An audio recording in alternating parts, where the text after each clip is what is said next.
Hi there, I am Anna Davis Court. I'm an illustrator, and this year I get to make a children's book. I am super excited about it.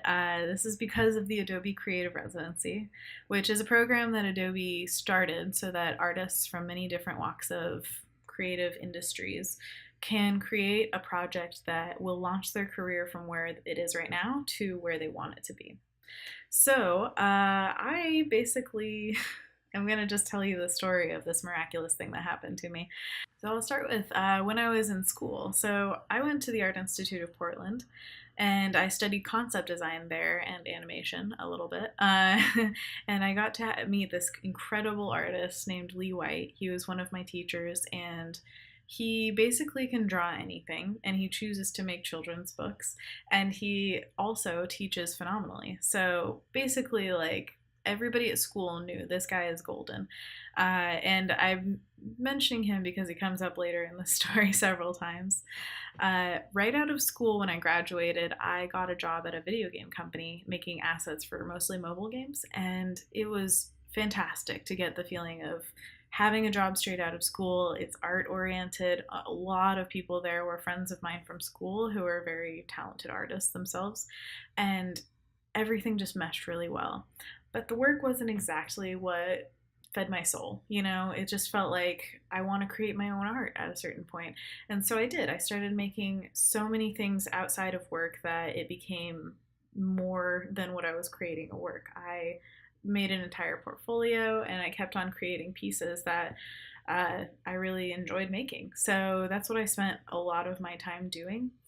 And outside of that, my coworkers were watching me grow. And so one of my coworkers actually offered me this opportunity to teach at a school called the Pacific Northwest College of Art, or PNCA, in Portland. And I absolutely loved teaching my students there. They were basically just looking for somebody with insider industry knowledge, and I was like, I can give that. So I got to teach them, but I felt like I wanted to know if I was doing well teaching, or, like, if I'm missing out on anything that I should be telling students. And so I contacted some of my old teachers. So Lee White, I contacted him, as well as David Hone, who is another children's book illustrator and a teacher of mine at the Art Institute. Phenomenal artist and also super knowledgeable.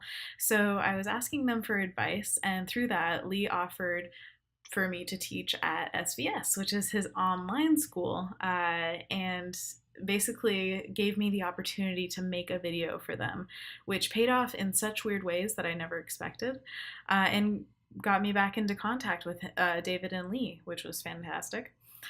David also teaches on SVS. Lee is one of the founders and teaches on it. I'd highly recommend checking them out because they're just some of the cheapest and best videos you could possibly find for art and growing your skill sets. Um, Around that time that I was making that video, I got a random email from an agent as well, and she had seen me on Twitter, seen my work, and was like, have you ever thought about making children's books? And I was like, only every day of my life. And so she said, just make some work in the context of a book, because right now I was just doing one-off floaty things.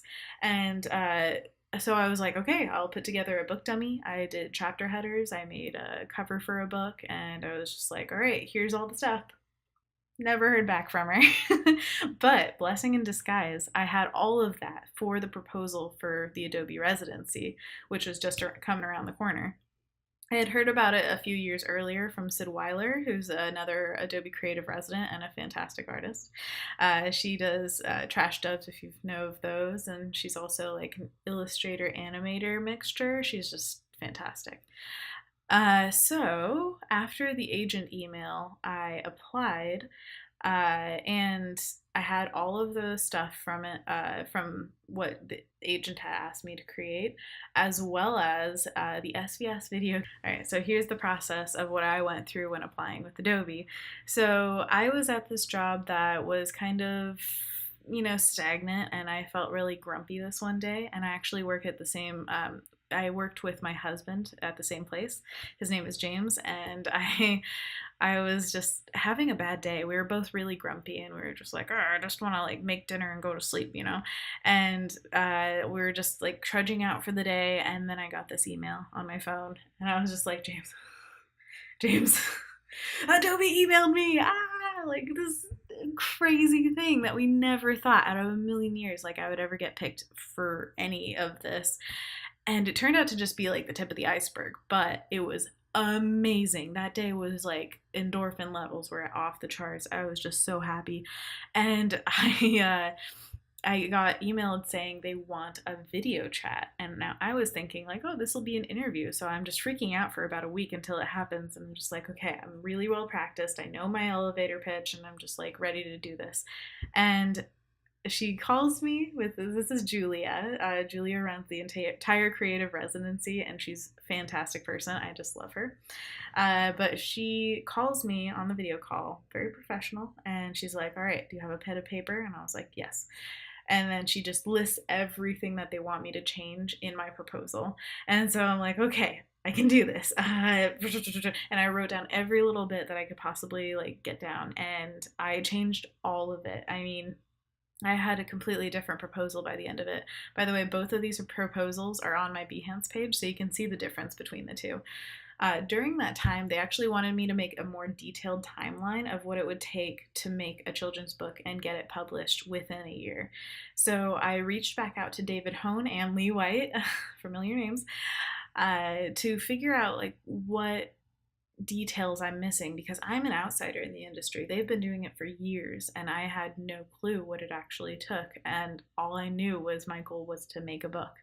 And you know, you have these moments in life where you're just like, okay, I don't know what it takes. I'm a complete novice. I know I'm asking stupid questions, but how do I get to point B if I don't ask these questions? You know, I just know that that's my goal.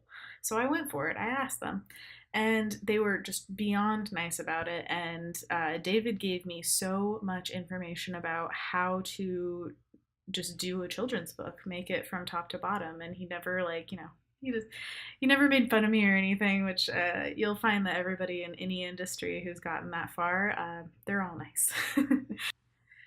So I asked Lee for some information, and he said, "Oh, I can't give you any information at the moment because I'm on a flight, but when I land, you know, I can tell you stuff." But Adobe actually asked me to give them a recommendation for artists for the residency. And I was just like, what world do I live? Like the serendipity of this moment. Like they're asking you to give a recommendation, and he's like, "Of course I'll give you a recommendation." And I'm just like, how did this work out so well? I don't understand. So, when I'm saying I'm lucky that I got this, I mean I was lucky, okay? There are so many factors that go into this. I know I'm like, I tried and I earned a certain amount of it, but it was definitely luck as well. So, don't feel bad if you don't get the first time you apply or the second time or the fifth time, whatever. It's not always just you, okay? You're not getting rejected. It's just that not everything lines up the way it should, and it might do it one day, okay? It could just like click in and it'll change your life. They actually called me back, and I kept thinking every single time I got a call from Julia, I was like, this is the time. She's gonna tell me yes or no. Oh my gosh, oh my gosh. Nope, this time she was calling to say, we're gonna fly you down for interviews. And you're gonna interview all day in San Francisco, and all of this is gonna be paid for. And I was just like, what? So I fly down to San Francisco, which just feels like, oh, you know, who am I? I fly down to San Francisco. The hotel is paid for. I get this beautiful corner room that has a view of the entire city downtown. It's just amazing. And I'm over the moon at this point, but I go through this entire day of interviews where I get to meet Annabelle Doyle. She was going for illustration as well, and Aaron Bernstein. And Aaron actually got the photography one this year, so I got to meet him before even being a resident with him, which is fantastic. All three of us just bonded on that day because it was such a weird, unique, exciting, scary experience. Like nothing compares to that. Your heart's exploding. You're just feeling like, I don't know what to, like, I'm so scared and I'm so happy. It's too much emotion. So we bonded over that. I went through all these interviews. Everyone was incredibly nice, which made it so much easier to get through all of these interviews. And most of them were very similar, where they're just like, all right, tell me your pitch. And then after that, we just talk about, like, you know, different questions that they have. It's not necessarily a difficult thing to interview. You just have to treat everybody like a person and they'll like you more. So 8 hours of interviews later, I go back to the hotel and back to Portland. And once I'm in Portland, I'm just like too excited and scared to function. I went back to my job and tried to pretend everything was normal, but it really wasn't. It really, really wasn't, because I knew I was hardcore in this process. Like I was far. I was very far, and it would hurt to say, like, I was trying to say in my mind, it's going to be a no. They're just going to call me one day and I'm going to get bad news, and that's okay. Just assume that you don't have it. And on the other side, my friend Anthony was just kind of whispering in my ear, like, of course you've got it. Of course you've got it. And I'm like, no, you can't think like that, because it'll break your heart if you think like that. If you assume it's a no and it turns out to be a yes, your heart might explode. But if it's, you assume it's a yes and it's a no, your heart will break. And no, none of that. Okay. So I got a call and I was just like, this is it. I'm going to learn, yes or no. And so I pick up the phone. I'm like, Julia, what are you telling me right now? And she says, we need references. And I'm like, okay, one more step. Okay. So I'm like back on the train of just action. So I call my references, email them, like trying to get in contact with these two guys. One was my previous manager at my other job, and he's a fantastic artist himself. He actually is Printable Heroes on Patreon, and he's just over the top successful with that. And the other one was Ty Carter, and actually you can see a piece of his right there. Ty is just, I keep on saying fantastic, but they're all fantastic. He is a wonderful artist. He works at Blue Sky, has for a long time, and he was actually my mentor a few years ago. And I asked them just to refer me to them, make sure that they know I'm not a serial killer and that I work well with direction and all that stuff. And so I hear from both these guys, yes, we would love to be a reference for you. And okay, after the call, it went really well. And then I'm back in limbo. And I'm just like, okay, what's going to happen now?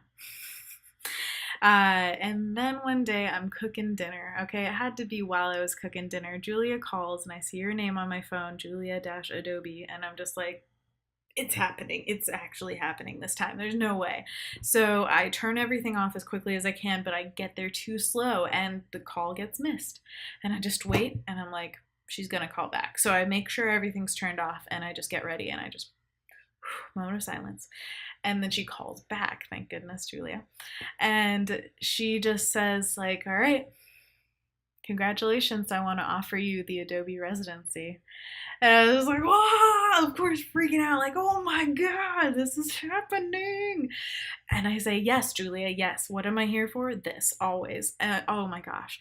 And so I'm freaking out. And she just like keeps telling me new details about like how much I'm getting paid and like what they're going to do. Like I need to fly out for this next thing that's happening. And it's just, and I told her, like, I'm crying at this point, and I'm like, you have no idea how much this changes my life. And she's like, I really do. I know exactly how much it's going to change your life. And I'm like, yes, I love this moment. I just, every once in a while when it gets hard in life, I think back to that moment and I'm just like, I got it. I got it, guys.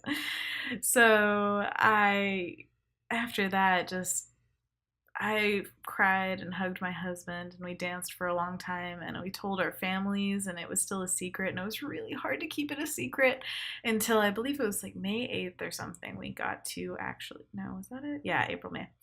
It was May 8th we got to actually announce it, and that's when I told everybody. I knew that it was happening and it's just been overwhelming. I actually got together with friends last night and now this is June, okay? May to June. They didn't know that I had gotten this yet. And I was just like, oh my gosh, you guys, sit down. I need to tell you.